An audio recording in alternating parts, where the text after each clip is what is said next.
Hello. Today I'm going to read a story from the Reader's Digest anthology of the world's best fairy tales.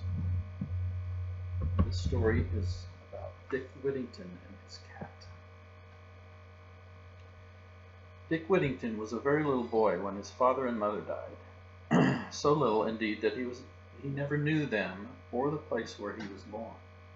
He strolled about the country as ragged as a colt till he met with a wagoner who was going to London. He gave Dick leave to walk all the way by the side of the wagon without paying anything for his passage. This pleased little Whittington very much, and he wanted to see London. He had heard the streets were paved with gold, and he was more than willing to get a bushel of it. But how great was his disappointment, the poor boy, when he saw the streets covered with mud instead of gold, and found himself in a strange place without a friend, without food, and without money. Though the wagoner had the charity to let him walk by the side of the wagon for nothing, he parted hastily from Dick when they came to town, and the poor boy was in short time so cold and so hungry that he wished himself in a good kitchen and by a warm fire in the country.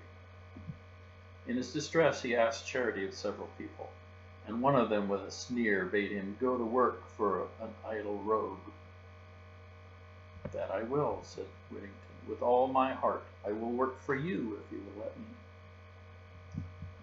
The man, who thought this savored of impertinence, though the poor lad intended only to show his readiness to work, gave him such a blow with a stick that he cut his head so the blood ran down. In this situation, and fainting for want of food, he lay down at the door of Mr. Fitzwarren, a merchant, where the cook saw him. Being an ill-natured woman, she ordered him to go about his business, or, she declared, she would scald him. At this moment Mr. Fitzwarren came from the exchange and began also to scold the poor boy, bidding him to work. Whittington answered that he should be glad to work if anybody would employ him, and he would be able to if he could get some food, for he had eaten nothing for 3 days, and was a poor country boy who knew nobody. He then endeavored to get up, but was so weak he fell down again, which aroused such compassion in the merchant that he ordered the servants to take Dick in and give him meat and drink, and let him help the cook do any work she had to give him.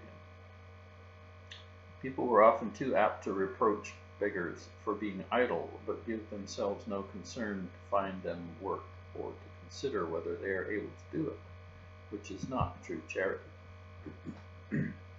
Whittington would have been happy in this worthy family had he not been bumped about by the cross cook, who was always roasting or basting, and when the grill was idle she employed her hands upon poor Whittington. At last Miss Alice, his master's daughter, was informed of this, and took compassion on the boy, and made the servants treat him kindly. Besides the crossness of the cook, whose name was Cicely, Whittington had another difficulty to overcome before he could be happy. There was, by order of his master, a lumpy bed placed for him in a garret, but rats and mice often ran over the poor boy's nose and disturbed him in his sleep. After some time, however, a gentleman who came to his master's house gave Whittington a penny for brushing his shoes. This he put into his pocket, and the next day, seeing a woman in the street with a cat under her arm, he ran up to ask the price of it. Because the cat was a good mouser, the woman wanted a great deal of money for it, but on Whittington's telling her that he had but a penny in the world and wanted the cat badly, she let him have it. Whittington concealed his cat in the garret, for fear that she would be beaten by his enemy the cook. Puss soon killed or frightened away the rats and mice, so the poor lad could now sleep soundly as a top. Soon after this, the merchant, who had a ship ready to sail, called for his servants, as his custom was, that they might offer something they had to sell on the voyage. Whatever they sent was to pay neither freight nor custom, for he thought justly that God Almighty would bless him the more for his readiness to let the poor partake of his fortune. All the servants appeared except poor Whittington, who had neither money nor goods to try his luck. But his good friend Miss Alice, thinking his poverty kept him away, ordered him to be called. She then offered to lay down something for him, but the merchant said that would not do. It must be something of his own. Upon which Whittington said he had nothing in the world but a cat, which he had bought for a penny that was given to him. "Fetch the cat, boy," said the merchant, "and send her along." Whittington brought poor puss, and delivered her to the captain with tears in his eyes, for he said he should now be disturbed by the rats and mice as much as ever. All the company laughed at this, but Miss Alice, who pitied the boy, and gave him some coins to buy another cat. While Miss Puss was being tossed by the billows at sea, poor Whittington was being severely beaten at home by his tyrannical mistress, the cook, who used Dick cruelly and made such mockery of him for sending his cat to sea, that at last the unhappy boy determined to run away from his place, and having packed up a few things that he had, he set out very early in the morning on Halloween. He traveled as far as Cheapside, and there sat down on a stone to consider what course he should take. While he was thus ruminating, the bow bells, of which there were 6, began to ring, and he thought their sounds addressed him in this manner: "Turn again, Whittington, thrice Lord Mayor of London." "Lord Mayor of London," said he to himself. "What would one not endure to be Lord Mayor of London, and ride in such a fine coach? Well, I will go back again and bear all the pummeling and ill usage of Sicily, rather than miss the opportunity of being Lord Mayor." So home he went, and happily got into the merchant's house, and about his work before Sicily made her appearance. The ship, which had the cat on board, was a long time at sea, and at last, by contrary winds, was driven onto a part of the coast of Barbary inhabited by Moors, unknown to the English. The people received the voyagers with civility, therefore the captain sent some of his goods to the king. The king was so pleased that he asked the captain and Mr. Fitzwarren's business agent, who was always traveled with the boat, to come to his palace, which was about a mile from the sea. Here they were placed, according to the custom of the country, on rich carpets, flowered with gold and silver, and the king and queen seated at the upper end of the room. Dinner was brought in, which consisted of many courses, but no sooner were the dishes put down than an amazing number of rats and mice came from all quarters and devoured everything in an instant. The agent, in surprise, turned around to the nobles and asked if these vermin were not offensive to them. "Oh yes," they said, "very offensive.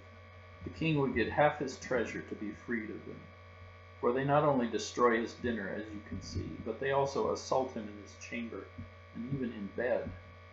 He has to have a guard in his room while he is sleeping for fear of them." The agent jumped for joy. He remembered Dick Whittington and his cat. He told the king he had a creature on board the ship that would dispatch all these rats and mice immediately. The king's heart heaved so high at the news that his turban dropped off his head. "Bring this creature to me," said he. "If she will do what you say, I will load your ship with gold and jewels in exchange for her." The agent, who knew his business, set forth the merits of Miss Puss. He told his majesty that it would be inconvenient to part with her, for without her rats and mice might destroy the goods on the ship, but to oblige his majesty he would fetch her. "Run, run," said the queen, "I am impatient to see the dear thing."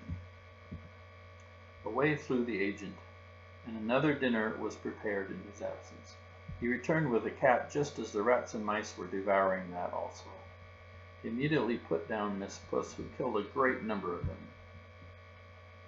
The king rejoiced greatly to see his old enemies destroyed by so small a creature, and the queen was highly pleased and desired the cat to be brought near that she might look at it.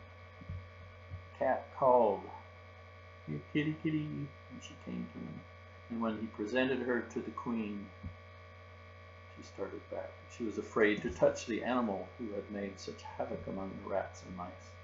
However, when the queen stroked the cat, The agent stroked the cat. The queen also touched her. She said, "Pooty, pooty."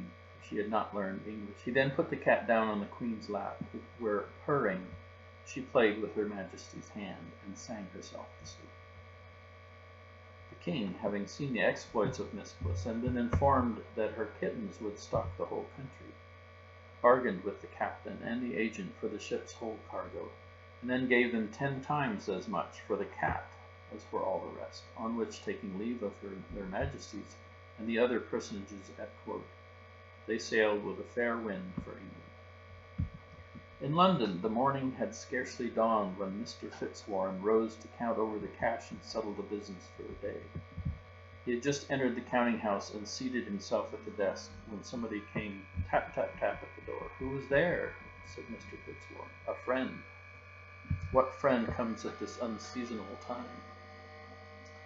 "A real friend is never unseasonable," answered the caller. "I come to bring you good news of your ship, Unicorn." The merchant instantly opened the door, and who should be there but the captain and the agent with a cabinet of jewels and a bill of lading, for which the merchant lifted up his eyes and thanked heaven for sending him such a prosperous voyage. Then they told him the adventures of the cat, and showed him the cabinet of jewels which they had brought for young Dick Whittington, upon which he cried out, "Go, send him in, and tell him of his fame, and call him Mr. Whittington by name." Then some who were present told Mr. Fitzwarren this treasure was too much for a poor boy as Whittington. He said, "God forbid that I should deprive him of his due. It is his own, and he shall have it to a penny." He then sent for Mr. Whittington, who was cleaning the kitchen, and would have excused himself from going to the counting-house, saying his master's room was swept, and his shoes were dirty and full of hobnails.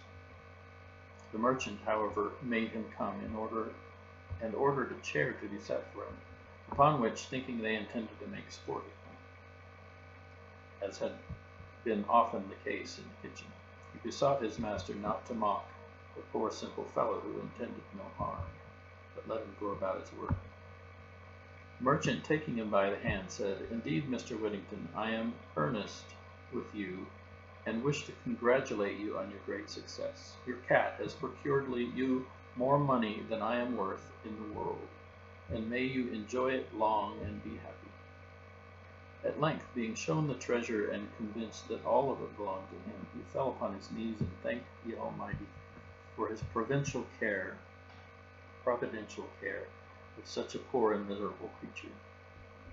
He then laid all the treasure at his master's feet, but Mr. Fitzwarren refused to take any part of it, and told Dick he heartily rejoiced at his prosperity, and hoped the wealth he had acquired would be a comfort to him and would make him happy. Dick Whittington then applied to his mistress and his friend, Miss Alice, who both refused to take any part of the money. But Miss Alice told him she was gladdened by his good success, and wished him all felicity. He then gave gifts to the ship's captain, the agent, and the ship's crew for the care they had taken of his cargo. He likewise distributed presents to all the servants in the house, not forgetting even his old enemy, the cook, though she little deserved it. After this, Mr. Fitzwarren suggested Mr. Whittington send for the necessary people to advise him how best to dress himself like a gentleman, and made him the offer of his house to live in till he could provide himself with a better one. Now it came to pass, when Mr. Whittington's face was washed, his hair curled, and he was dressed in a rich suit of clothes, that he turned out a genteel young fellow. Since wealth contributes much to give a man confidence, he soon grew to be sprightly and good companion, so much so that Miss Alice, who had formerly pitied him, now fell in love with him. When her father perceived the two young people had this good liking for each other, he proposed a match between them, to which both cheerfully consented, and the Lord Mayor, aldermen, sheriffs, the Company of Stationers, the Royal Academy of Arts, and a number of eminent merchants attended the ceremony, and were elegantly treated at an entertainment made for that purpose. History further relates that they lived very happily and had several children and died at a fine old age. Mr. Whittington had served as Sheriff of London, and as the Bow Bells had told him many years before, was 3 times Lord Mayor. The last year of his mayoralty, he entertained King Henry V and his queen. After his conquest of France, upon which occasion the king, in consideration of Mr. Whittington's merit, had said, "Never had king such a subject." Upon hearing this, Mr. Whittington replied, "Never had a subject such a king." His Majesty, out of respect for his host's good character, conferred the honor of knighthood on him soon after.